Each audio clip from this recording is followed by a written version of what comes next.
Hello and welcome back to another video. Today in this video I'll show you 5 interesting tips and tricks for your Android phone. So without further ado, let's get started.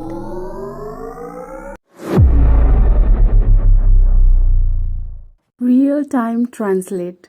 The first trick that I included in the list is Google Keyboard Live Translate feature. Basically, when we want to translate something on another language, we manually type or copy and paste the text into Google Translate website, then get the result back. But most of the people still don't know that Google Keyboard can translate any text you type into a desired language in real time. Nowadays, most of the phone have Google Keyboard pre-installed, but in case if you don't have, download it from Play Store and make it as a default keyboard. Also, it is very easy to use Google Keyboard's translate feature on any Android device. Simply open Google Keyboard. On the top right of your keyboard, tap the 3 dots to bring up a menu. From the menu, select Translate icon. Type the message you want to translate, then it will automatically detect the language. Also, you can tap the one in the top left to select the language you are translating from, and on the top right section, select language you are translating to. You can also tap the icon in the middle to switch the 2 languages positions. So this is simple and useful trick that you should know about. Multitasking. So our second trick is also simple but effective. It is about multitasking.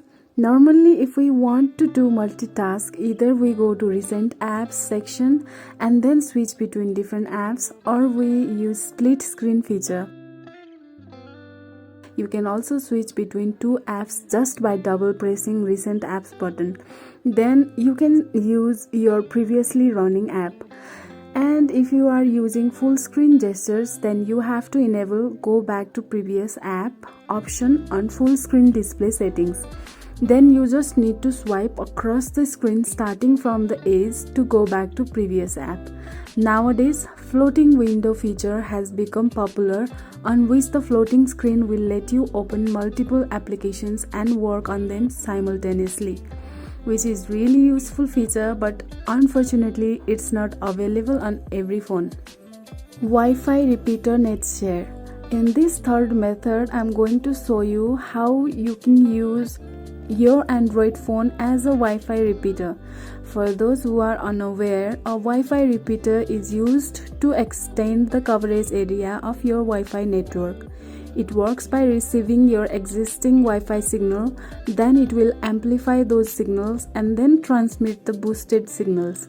In simple language, if you are getting low Wi-Fi signal, then you can use this method to get full Wi-Fi signals. First off, you will need to install the NetShare app on both phones from the Play Store, and then follow the instructions. Open the NetShare app on the first device that will be sharing Wi-Fi. This first device will work as repeater and provide full Wi-Fi signals. Press the Share Internet Connection checkbox, then it will give you a group SSID and password. Also enable that WPS button. Then go to another device on which you want to use Wi-Fi. Launch the NetShare app on the second device and click on Connect button. It will take some time and will connect to the network. Also, you can connect manually by entering password if it doesn't connect automatically. Then accept the VPN pairing dialog. Then you will be connected through VPN too. Now you can see we got the full Wi-Fi signals from your another phone, and internet is also working properly. But on some devices you might face slow internet speed because of the VPN connections. Name search with dialing pad. In this fourth method, I'm going to show you how you can search your contacts from your dialer pad. If you want to call a person, then you don't need to go to contact section. If you remember the name of the person that you have saved on your contact list, then you can search that name using dialer. If you have noticed, there are some small letters written on every numbers on dialer. Suppose if I want to search cracks, Then I have to press 2 cause C is on 2, and then 7 cause R is on 7 number, then again 2 cause A is on 2, and then 9 cause X is on 9 number. Then you will find your contacts on suggestion sections. Similarly, I'll search test using dialer. For this I have to type 8378. I hope you got it. Maybe at first you will find it difficult, but once you get used to it, then you will find this very useful. Background song YouTube. In this fifth method, I'll show you how to play YouTube in background, and this will work even if you lock your screen. For this you have to open Chrome browser. Nowadays every phone has Chrome browser pre-installed. So on the address bar type www.youtube.com and hit enter. Then click on that 3 dots on top right corner and enable desktop site. Then YouTube will open in desktop mode. Now play any video. Then directly go back by pressing home button. Then swipe down from the top to open notification panel. There you will see your video. Simply press on play button. Then YouTube video will be playing on background, and this will work on lock screen mode as well. There is also a bonus method for you. If you have MIUI 12, then you can go to special features, then open video toolbox. Click on manage video apps. Here select YouTube, then go back and play video on YouTube. On the left side you will find a small bar. Just swipe it to right from the edge.